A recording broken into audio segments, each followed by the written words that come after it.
Hey guys, I just want to give a quick shout out to a TED Talk that Tara did with her husband Yuri Lowenthal. It was an amazing TED Talk and I think you guys should all check it out. I'll leave a link to it in the description along with her book and her socials. Now let's dive right into this interview. And I'm excited to bring on my next guest who has voiced many characters, those being Wonder Woman and Mortal Kombat, I almost said Marvel, Mortal Kombat vs. DC Universe, Lisa in Bleach, and Yuri in Spider-Man PS4. Ladies and gentlemen, I'm excited to bring on Tara Platt. Hello. Hi, welcome. How's it going? Good, how are you? I'm doing all right, as best can be expected during 9 months of quarantine. You know, hey, preaching to the choir, Right? Well, first off, I would just like to say thank you so much for agreeing to do this with me. It means so much to me. I remember first hearing your voiceover work for Wonder Woman and Mortal Kombat vs. DC Universe. Amazing, you did an amazing job, and we're going to get into that as we talk more during this interview. So just thank you so much, and it's an honor to have you on. So of course. Well, thank you so much for having me. It's a pleasure to be here. What is one childhood memory that you have that you would say describes you? Childhood memory that I have that describes me.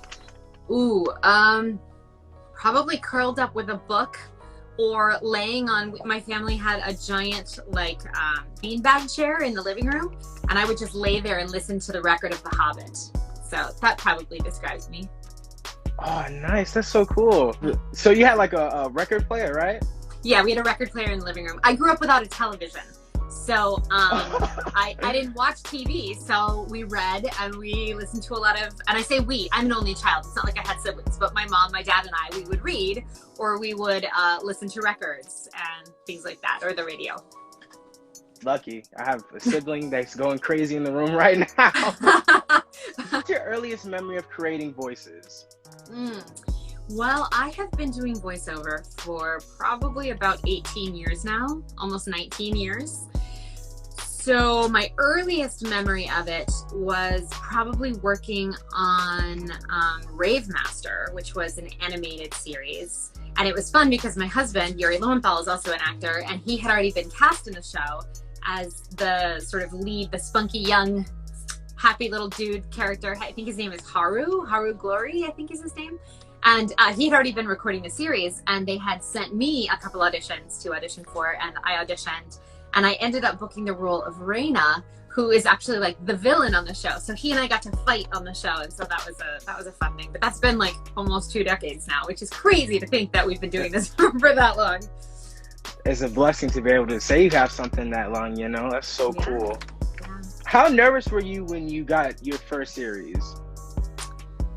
I don't know. I mean, I think for me, I'm always nervous whenever I book something because I want to do a good job, and I want to be able to bring everything that I've worked for prior to that to whatever I'm doing now. So I want to bring all of the learnings and all of the mistakes that I've made. I want to remember those so that I don't make them again. And I want to do a better job than I would have done before. But that's kind of what you do, right? Like, that's life, right? We're always learning and moving forward, hopefully in a better, more productive way.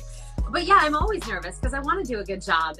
And I mean, I tend to be a little bit of a people pleaser, and so I want the directors to be happy, or I want the producer to be happy, but I also want to be able to be bringing a part of myself and what I think is the truth and the humanity of the character to the role. And so it's always a fine balance of doing a good job, which ultimately, what does that mean? It doesn't mean anything. If someone likes it, then they think you do a good job. If someone doesn't like it, they think you do a terrible job. And so it's so subjective that it doesn't really mean anything.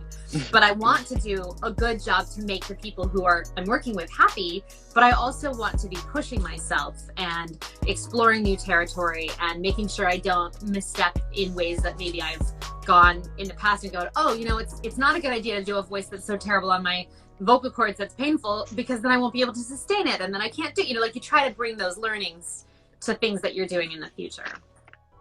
You perfectly described me. For these interviews, like before I brought you on, I was literally pacing. My heart was jumping. I'm always nervous. Like, I'm just constantly like telling myself to calm down and breathe in and out, because like you said, you always going to do a good job. But it also means it matters to you. It means you care. And so it's a good litmus test to yourself that like you're doing what you want to be doing and what you should be doing because it matters to you. So like that's not bad to be nervous, but yes, I'm always nervous.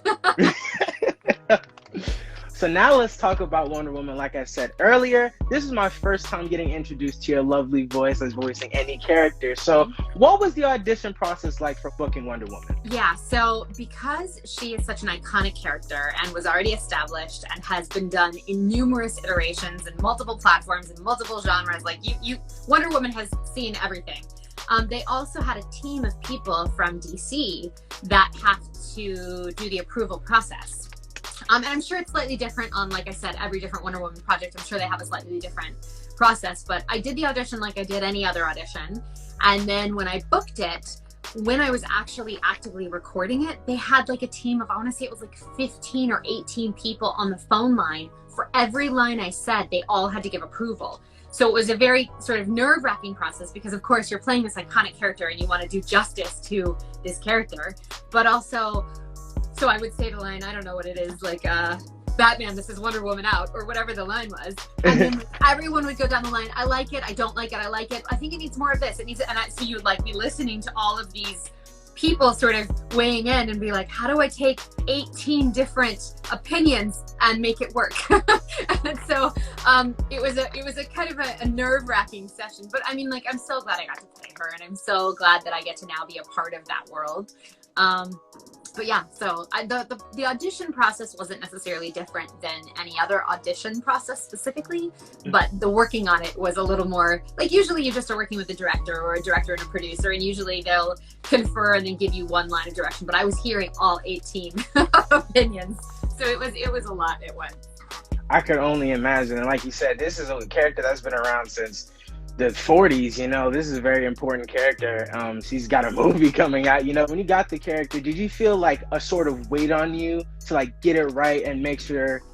Yeah, I mean, because you don't want to let down the whole franchise, and you don't want to let down, like I said, she's an iconic character, and so you want to do justice to everything that people have done before and wherever the future may lead for her. You know, like when I recorded for her, there was no Wonder Woman movie with Gal Gadot, you know what I mean? Like, and she's amazing, and so she heightens it to the next level. Like, it's, I almost feel like, you know, people say the phrase standing on the shoulders of giants, like this idea that you stand on the shoulders of the great work and the buildings of monuments that those people who have gotten to work on a character or a show like that before, you sort of stand on their shoulders, take everything that you can glean from what they did, not try to mimic them, not try to imitate them, but try to take their sense of passion or justice or sincerity or whatever it is that you feel like forms the character, and then embody some of that, as well as bringing some of yourself to it, and sort of, you know, make your own little meal to add on to the thing. And then whoever then works on it from there hopefully takes a little bit of what you've added to the, you know, it's like a group, it's group cooking kind of in a way, right? Like, we all just sort of have to add to it as it continues. There are so many iterations of Wonder Woman. What do you think makes your Wonder Woman unique and gives her sort of difference from other iterations? That's a good question.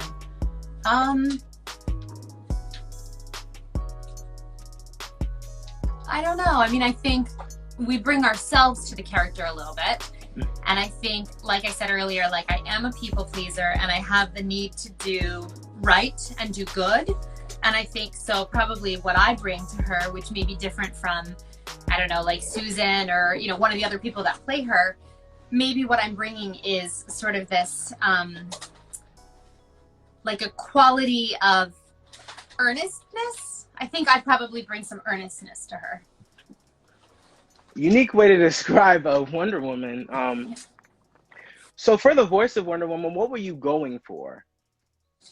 Well, I needed her to have gravitas because you need to take her seriously. I needed her to have command because she has to be very focused and able to create split-second decisions very easily. Control, drive. So trying to pull from all those things, I was really trying to find a place for her vocally that felt honest and true and natural. You did a stunning job as Wonder Woman. Thank you. I don't think you get enough credit for being Wonder Woman, if I'm being honest. You just Thanks. brought something so yourself to Wonder Woman, and you did an amazing job, and you just knocked it out of the park. Thank you. Let's talk about another female character that you voiced, Tamari from Naruto. Oh yeah. So real quick, my audience isn't really familiar with Naruto. I mean, me myself, I wasn't even familiar with Naruto. My friends had to like literally force me to watch Naruto. I didn't grow up with Naruto. My friends were like, Joshua, watch Naruto, because I'd finished Code Geass, and they were like, Josh, watch Naruto, watch it right now. I was like, fine. And I fell in love with the world of Naruto and Tamari and all of them. So for the audience, can you just tell them real quick, who is Tamari and what is she about? Yeah, so in the whole world of Naruto, it's about ninja. And Tamari, well, the show has been going on for forever, and so these characters have grown over that time period. But she's a ninja warrior, and she trains, and she becomes more and more powerful. She has 2 siblings, and her brother, who is Gaara, is a very, very, very strong ninja, and he's very powerful. And they... At first, there's sort of an animosity and sort of a fighting, because the characters, the ninja, come from different clans or from different areas. So there's like the Village of the Sand, which is where my character comes from, or the Hidden Leaf Village, or there's these different places that the characters come from. And at first, they're kind of in competition because they're all trying to sort of get the slots on the team, so to speak, as it were, to get their ninja cred. But then we all end up sort of having to join together and battle bigger forces. And so I think for her as a character, she sort of starts off as this kind of teenager with a chip on her shoulder a little bit. But then I think she really grows into a very strong woman who is not willing to be pushed around, who speaks her mind, although she also still is trying to adhere to the customs and the culture that they find themselves in. And so it's an interesting place to be, to be trying to adhere to tradition and adhere to customs, but also still sort of put a stake on things that are important to you. Perfect description of Tamari. When I first got introduced to Tamari, she was kind of like this bad guy, kind of like fighting, and I was like, dang, she's really powerful. Like, I feel like she can knock all these characters out of the water. And then she, like you said, she grows on me. They've been through so much. I'm not done with Shippuden, but they've been through so much. I mean, I've gotten spoiled on some things, so I know some things here and there. Yeah. Like how Shikamaru and her got together and have a kid and borrowed. So, what was it like when you found out you were going to be Tamari? Well, when I auditioned for the series a million years ago, I had actually auditioned for Tamari, Tenten, and Sakura, and like I auditioned for a lot of the female characters, because at the time when they were auditioning, they would sort of bring in actors that they liked working with, and then say, these are the female characters or these are the male characters, audition for them. And so I did a number of auditions, and I was, obviously I think all of us were hoping to get Sakura, because Sakura was like the main girl, so we all wanted to be her. But I actually really thought that I might get Tenten. I thought that might be more of although vocally I love that they went, I think that's Stephanie Sheh. I think it's Stephanie Sheh. I hope I'm right that Tenten is Stephanie Sheh. I'm bad about knowing which, because I know all these actors, but I don't always pay attention to who plays which character. You're in a lot, so. But ultimately, like, I think that they cast me perfectly, because I think vocally I line up with Tamari, and I think that I think that they cast Kate perfectly as Sakura. Like, I think it all worked out for exactly how it should work out, which ultimately is kind of how it works on most projects. Like, you might show up and be like, I hope I get this role, but then the one that you end up booking tends to be the right fit. And you have to sort of look at it as an orchestra, because it's vocally, they don't want all the characters to sound the same, because they want to make sure that they all have unique voices, and that if someone's listening to the show, they're not confused as to who is speaking. Because we have a 4-year-old son now. I didn't when I started recording the show 1 million years ago, but there's certain kids shows that he listens to, and I swear I cannot tell the voices from each other. I'm like, which character is talking?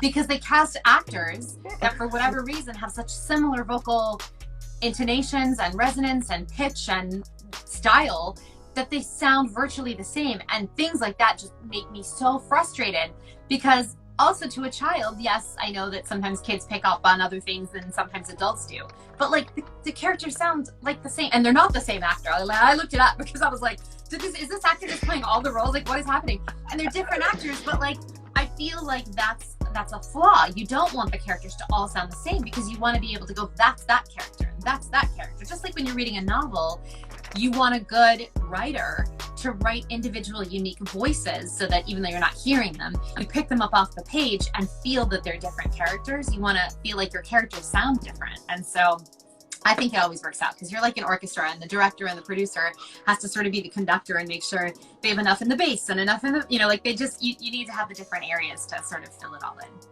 And that's what makes Naruto so great, is the voiceover people that they chose fit perfectly. Yuri fits well with Sasuke, Crispin fits well with Itachi. Like, they all bring something to these characters that makes them amazing. And you just, and that's very important. Yeah, like you said about the kids cartoon, my brother is watching a show right now, and I'm like, who's who? They all sound like the same guy. Yeah. Or the same, like, it's so weird to me. But yeah, and that's fine if that's the choice. Like, I mean, I'm not trying to come down on anyone's like artistic decision, and sometimes they are the same actors playing multiple, like, that's all good. But in this case, it's not, and I'm like, why did they decide to do that? Like, it's just the same voice. So, what compels you the most about Tamari? Well, she's super fun to play. She's totally a badass, and she doesn't let anyone push her around. I think that comes from her having two brothers. I think she's sort of used to taking care of herself and fending for herself, and so I like that. Yeah, that's a character that I would love to be walking around, you know. I know, right? And she would totally beat me up because I'm not cool enough to hang out with her. Favorite Tamari quote? Oh, I get asked this one a lot at conventions. It's really hard for me, but I always think that the one quote that I loved the most was just because it was funny, because it was an episode way back toward the beginning of the series, and it had Sasuke in it, and I was in it. It was the first time we were sort of meeting each other, and I look at him and I go, well, local hottie. And I always thought that was funny because everyone in the know knows that we're married. And so we always thought that was sort of funny that my character thought he was cute. What does Tamari bring out of you? Because I know actors tend to like to bring a part of themselves into the character. I guess she has a little more swagger, and I think that's a little more attitude. Like, I don't have that kind of attitude in my own life, but some days I wish I were a little more like Tamari. Like, someone cuts me off on the highway, I'm like, I'll Tamari you.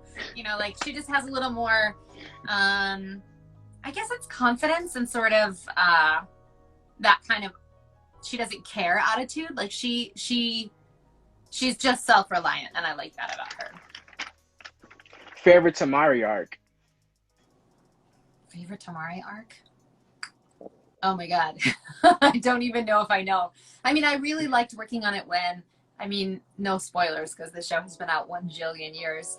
But when Gaara got really, really injured and we thought that he was going to die, that was a really cool sort of period to be in, because it showed a little bit more about, not only was she a little afraid of him, but she also loves him, and the familial quality. And I just thought it was a fun acting arc. And that's a good one. When I think of Tamara, I usually think of that when Gaara is like hurt and he's like, Liam is screaming like, I'm bleeding. Gaara's like bleeding, and they're like freaking out. They're like, oh, bro, Gaara's about to die. That's one of my favorites as well. Seeing Tamari in. Yeah. Which did you have more fun on, Naruto Shippuden, or Boruto? Oh gosh, I don't know. We always joked about Shippuden because it was just like the forever, never-ending Shippuden. I don't know. I mean, I will say Naruto was one of my first big series when I first got into anime. And so there was something really fun about just getting to be a part of it. So the original Naruto is always like, And then it sort of, because it kind of all trailed together, like we were recording Boruto at the same time we were recording Shippuden, like it all sort of blended. And so toward the end, like I almost couldn't tell the difference between if I was going, like they would just call and say you have a Naruto session. I didn't know if it was actually Boruto or Naruto. Like I would show up and sometimes I would have lines from both. Like it all got as far as our recording. It didn't change the show. Like it didn't mess with the show, but like for the work that we did and how it worked for us when we were recording, it all kind of got a little blended and muddy toward the end. So it's harder for me to identify towards that. But I would say just the original Naruto. When did Shippuden end? Because I'm trying to figure out when that ended. I'm looking, and some I people are have saying. no idea. I feel like it's 3,687 episodes. I have no idea. There's a ton. There's so much. I think Shippuden has like 700 or something like that. Right? Yeah, there might it's a be lot. 800. Like, I really don't know. Yeah. I remember looking at the tops of because we used to have like printed out scripts. Now they do everything electronically, which is way better. Save those trees. But I remember like you would show up to the session and there'd be a script, like binders of scripts, and it would have like the episode number, and I'm like 703. Like, it's just so many episodes, you know. How do you balance all of that? Like, how do you balance being a mother and an author and a voice actor? Like, that sounds like so much. Well, I mean, I guess that's life, though. Like, everybody's balancing something. You know, you could be working as a cashier at a checkout stand, but also be trying to put yourself through night school. Like, everybody's balancing something. We all have, you know, baggage that nobody sees, you know, because it's not what we show people. We all have wins and losses that people don't really get to be privy to, that they're just like our inner circle knows about them. But I mean, I guess the way that I balance it is I'm always trying to create. I'm always trying to better myself. And at the heart of it, I guess I kind of discovered, yes, I'm an actor. Like, I love acting. My favorite thing to be doing is acting.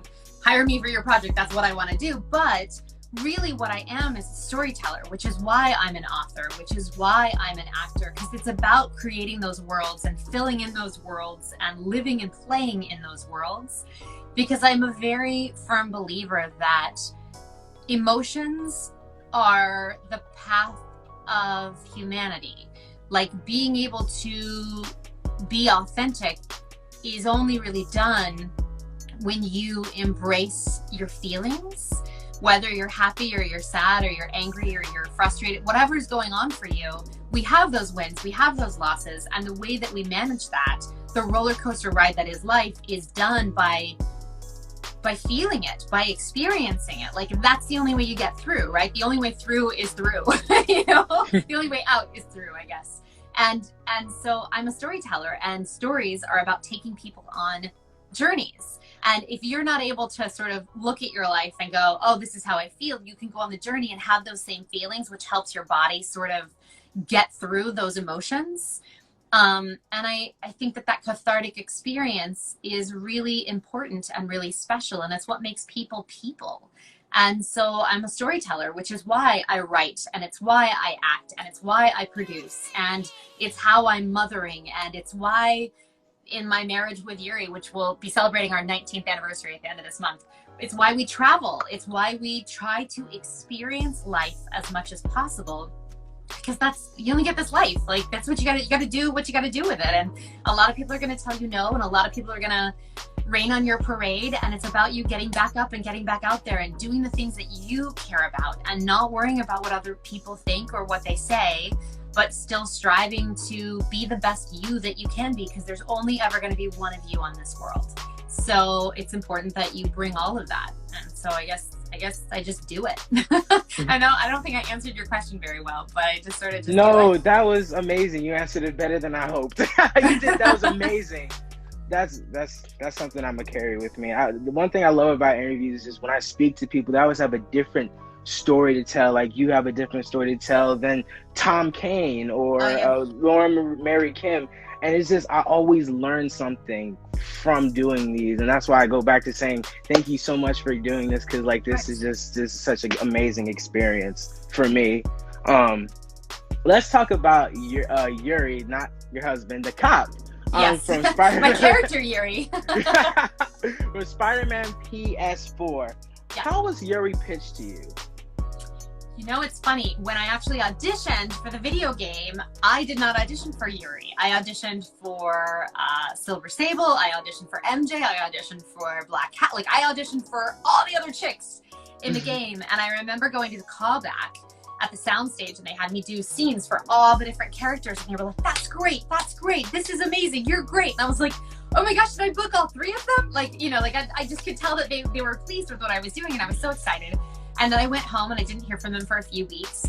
And then my agent called and he's like, you booked it, you're in Spider-Man PS4. And I was like, that's amazing. Who did I book? Am I MJ? Like, I was so excited. And he's like, no, you're not MJ. I was like, oh, am I Silver Sable? He's like, no, you're not Silver Sable. I was like, am I Black Cat? And he goes, no. And I was like, what am I? Like, cause I didn't, that's who I auditioned for. And he was like, you're this other character that I guess they really want you for. And then he didn't really have a lot of information. And I was like, okay, well, I get to be in it, so that's good. And then I found out lots more information about her when I got to work on it and talk to the production team and things like that. And she's just she's just a really interesting character. What do you hope they do next with her? Oh, well, I hope she gets to come back and play in the Spider-Verse in the future. She's tricky because people that know a little bit about her and the character, I don't want any spoilers, but there is stuff that happens with her character in the Spider-Verse that would be really interesting to explore. So that would be cool if they decide to go that way, but at the same time, if they choose not to go that way, I would still be happy to be Spidey's confidant. Like, I don't know. There's so much that they could do with her. And some people were like, oh, she'd be a cool love interest. I was like, totally, she'd be a cool love interest. I mean, like, there's so many different ways that they could go with her. So I just hope they bring her back, if that's something they choose to do. I would love to see Yuri again. I know they did a DLC with her.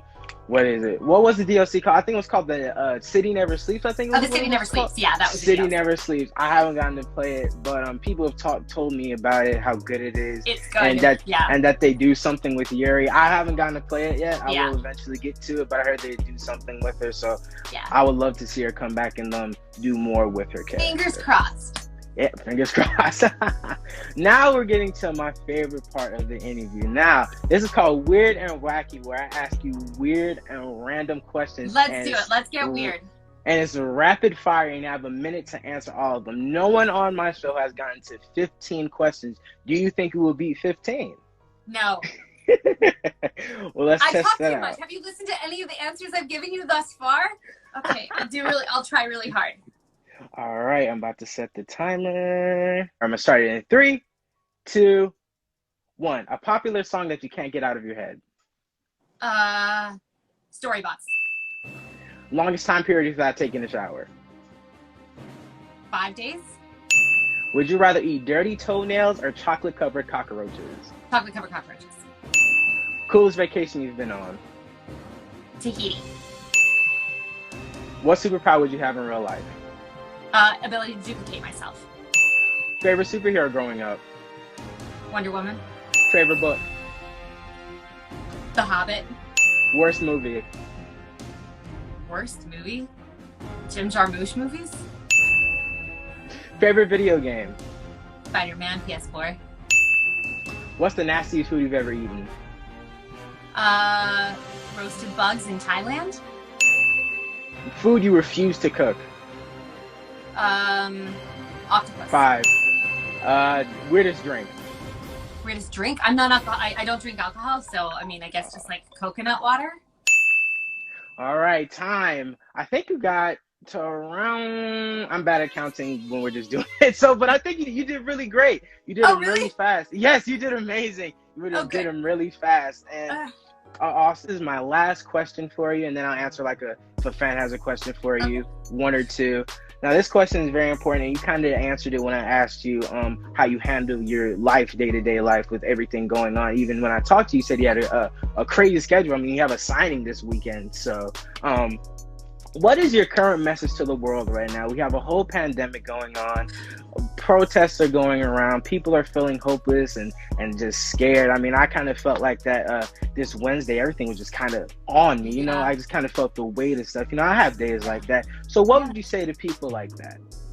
You know, I think we need to find a return to truth and to science and to education. And that doesn't necessarily mean doing it the way it was done before. That means actually getting educated about things and being willing to change and being willing to learn and being willing and able to realize that just because something's been done a certain way doesn't mean it's right, but being willing to open your mind to science and reason and education, and realizing that we are all on this one tiny little speck of water spinning through the universe, and we've got to figure out a way to be safe on it and work together and take care of it and ourselves and each other. Well said. I always love to end my interviews, my questions off with that question. I feel it's extremely important because there's so much stuff going on, and it needs to be said. So thank you so much. Yeah, so I mean, well, people have to change, right? Like, because just because something's been done a certain way doesn't mean it's right. You know, like, look at history books, which are mostly wrong and how they're written, but like, you look at them, and just because it was done doesn't mean you should keep doing it that way. Looking for fan questions. Will Yuri the cop be in the third game? Fingers crossed. Someone asked about Katara. Not Katara. Katarina? She's from Katarina, yes, from League Katarina, of Legends. yeah. What was that like? She's awesome. I started recording her a number of years ago too. And it was crazy because then we did a convention in London shortly after I had started recording her. And it was before I knew that they had these huge League of Legends like arena competitions. Like, I just didn't know. I knew that I played Katarina, but like I didn't know that much about the game, and I didn't realize that they would have these huge like groups of people playing the game simultaneously. And so I showed up to this convention in London, and I go into this room, and there's these huge, and I want to say they're like 2-story tall banners hanging from the ceiling of this convention center of the character. And I was like, what is happening? Like, what is going on? And they were having this huge, like, massive arena of people playing the game. So they brought me up on stage, and I talked to everyone. I was just crazy. But I mean, I love her, and she's so fun, and she's so cool. And it's just a pleasure to get to keep playing characters like that over time. When they bring you back for something like that, it's just an honor. What would you like to dub in the future? Dub? Oh, I don't know. I'm not, these days especially, I was never super knowledgeable about different Japanese animation. I would sort of watch things along with Yuri, or I would pick it up because we were working on things. But now, I mean, like, I hate to say it, but I'm such a mom that like it's all just like managing my child and seeing what he's watching and paying attention to that and sort of staying on top of that. So I don't even really know what's out there right now that would be open to being dubbed that's not already being worked on. So I don't have a good answer for that. Sorry. Just hope to see you more in more projects, you know? Yeah. General voice actor question. Before you go into the booth to record lines, is there anything specific you do to prepare or get in the zone? I just try to do a vocal warm-up, and I try to be as willing and able to take chances and to make choices as possible. I know you came out with a voice actor book that you made with Yuri. Worked on it too, or was it just you? Yeah, we wrote it together. So the original edition of the book came out like a decade ago. We published that like over 10 years ago. And then I keep telling people that last year the second edition came out, but it's actually been like a year and a half, which is just crazy to me. But time means nothing. It is a circle these days. It's like, what does time mean? But yeah, Seriously. voiceover voice actor, What It's Like Behind the Mic was the original, and then voiceover voice actor, the extended edition, is the book that we wrote on voiceover and working and doing performance capture. And the latest edition we did not only as a physical print book, but we did as an ebook and an audiobook. And there's a warm-up CD that goes along with it, and a workbook inside. So it's got a lot of good information. This will be the last fan question I ask you, and I'll let you be on your way. All right. So, Dragard 3, how is playing Zero for you? Oh, Zero. Dragon Guard 3 is a crazy, crazy, crazy game. And I mean, like, the dialogue is crazy, and the characters that they've created are crazy, and I think it was just a blast. I got to work with a production team that I love, that I work on a lot of things with. We did that over at Cup of Tea, and that's the same place that I then went back and did Fire Emblem recently to do Edelgard with them. But they're just fun, and so it was just, they were silly sessions because we recognized how ridiculous some of the content was, and we just had fun with it, which is all you can really do, just have fun. All right, guys, that'll be it. Tara, like I said, thank you so much from the bottom of my heart for agreeing to do this.